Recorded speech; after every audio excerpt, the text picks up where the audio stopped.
Hi there, good afternoon, good morning, and good night, wherever you are in the world. This is Lunch with Hirok, and welcome to my show. It's regarding health and nutrition.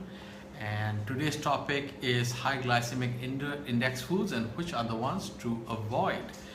So here it is. This is a Surgeon General's notice from me, not from the real Surgeon General. High glycemic index foods cause a spike, high anti-oma, in blood sugar, right? We all know this. If you consume high glycemic index foods, it will cause an insulin spike in your blood sugar.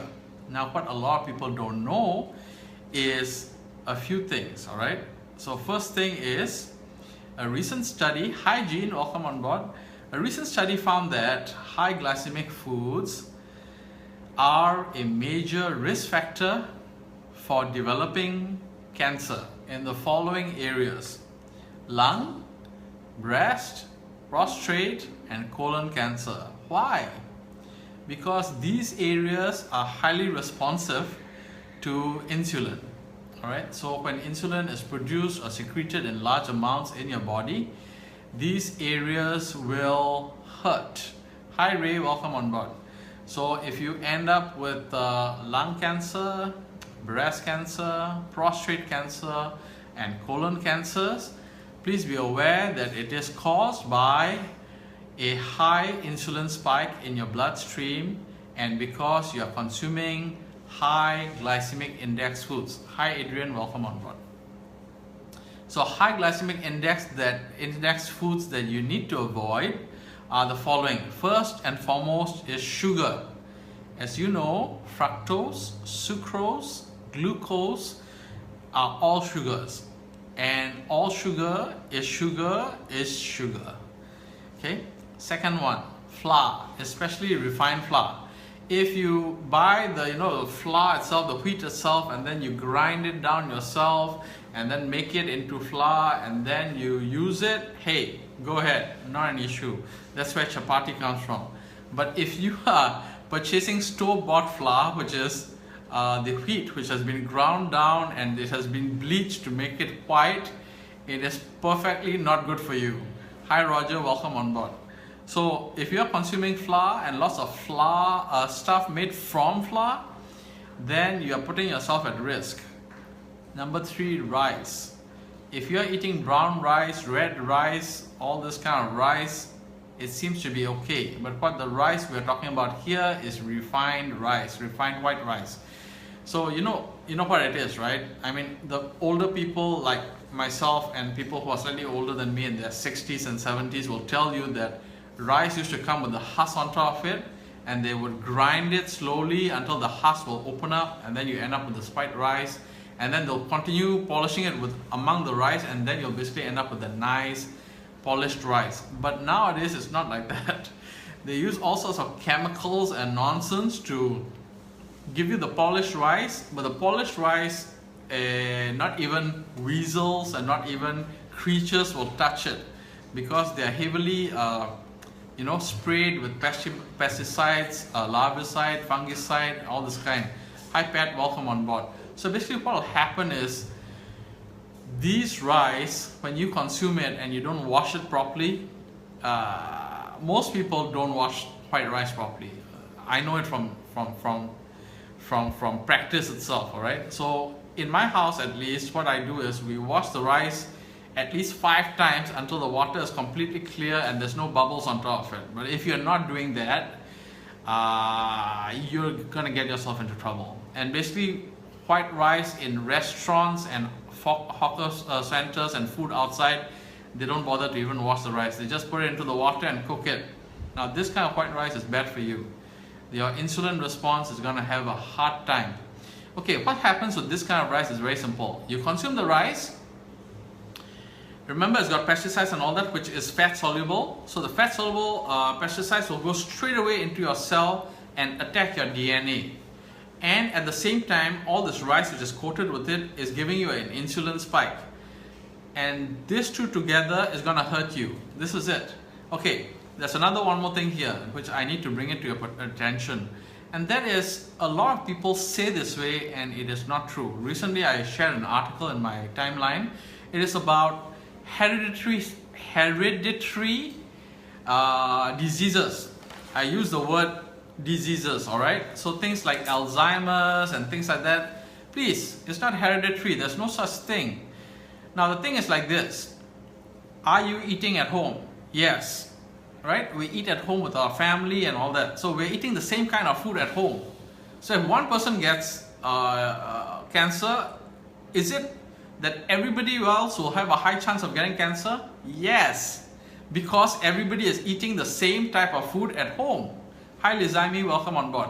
So my question to you is, if one person in your household is eating clean food because they are doing a bodybuilding diet or something like that, I can guarantee you that that person is not going to get Alzheimer's because he is not eating the rest of the family's food. So it is no such thing as hereditary, okay? It doesn't work that way. The thing is, it's connected, highly connected. What's happening in your house, that's the cause, all right? So you are what you eat. If you eat all the stuff, you're gonna end up with cancer and all the other stuff in it. 3, white potatoes. Why white potatoes? If you grow it yourself, it's low glycemic. You purchase the russet potatoes from all the supermarkets and all that, that's bad for you, because you know that russet potatoes are heavily sprayed with pesticides. It's really bad for you.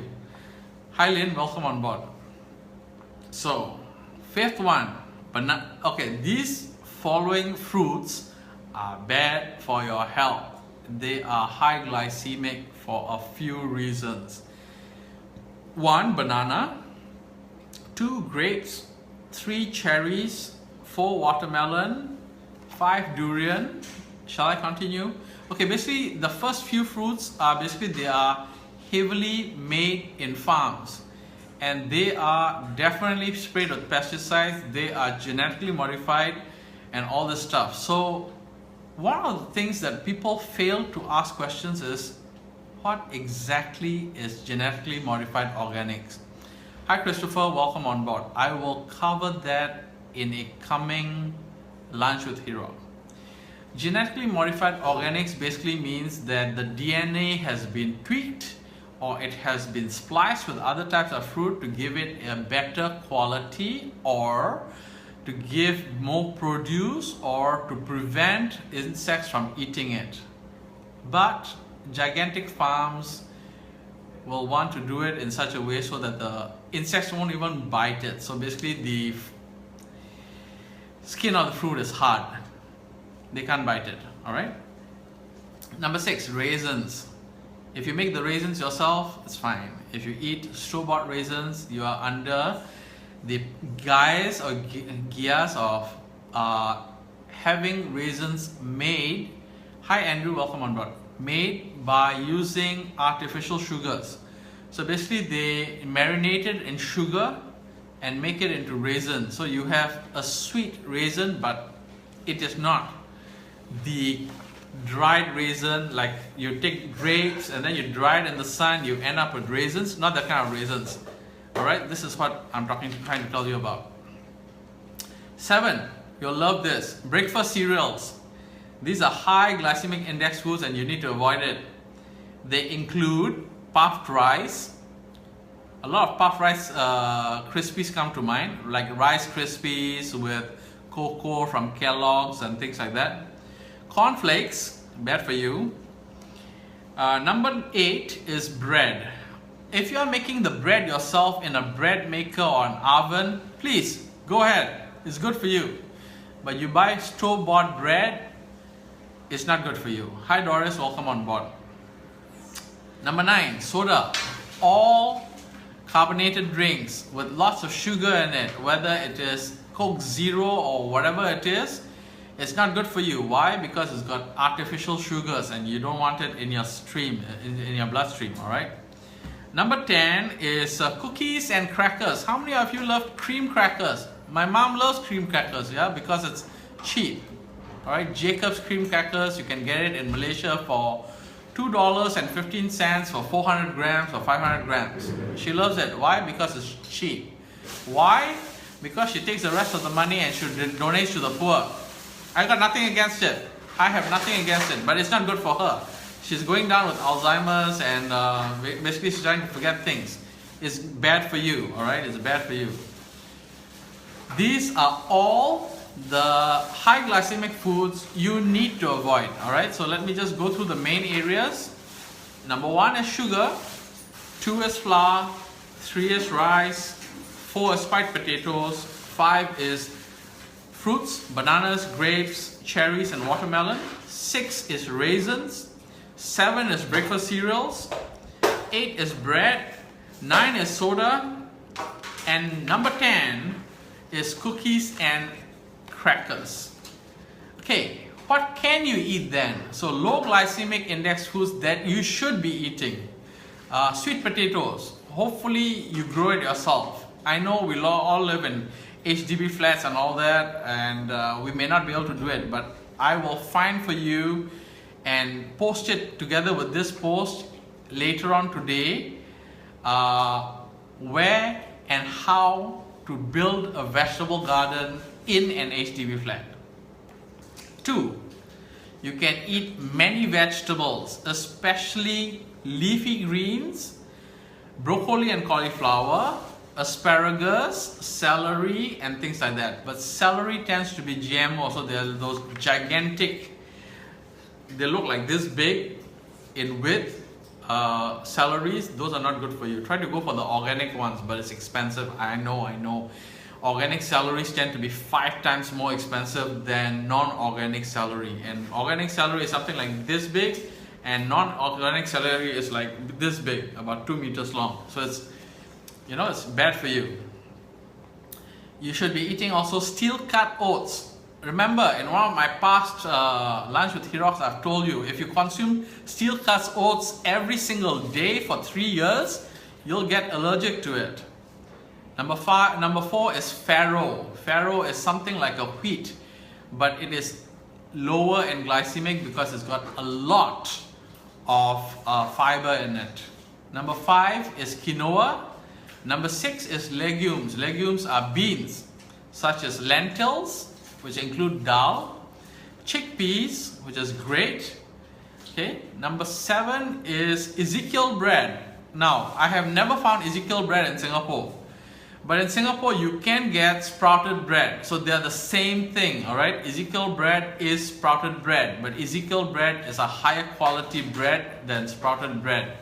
If you can find, you can also find a bread called Katzenberger, which is available at NTUC Finest. These comes in small packets of 10 slices, and they are about $7. It's very expensive, but they are very high in fiber, and these are low glycemic breads. They're very thin, alright? Yeah. Number 8 is raw or whole milk, alright? Raw or whole milk or full cream milk. These are low glycemic index foods. Number 9 is full fat yogurt. The more the fat, the better the low glycemic index in it. And the last one is seeds. All types of seeds. Brazil nuts, sesame, peanuts, flax seeds, sunflower seed, pumpkin seed, all this kind of seeds and nuts, of course, are very good for you because they are low glycemic, because they are high in fiber. So that is the kind of food that you should be eating. Hi Grace, welcome on board. Long time no see, take care. And if you like this video, please share it with your friends. Please share it among your family. Let this be of education to you, and may they help you, may this video series help you in getting better health and good nutrition. Thank you for being here with Lunch with Hirok. Have a good day, good night, good evening, good afternoon. Bye-bye. Hi Yente. Please have a look at this video from the beginning. It's really good this time round, and it also talks about the last few videos as well.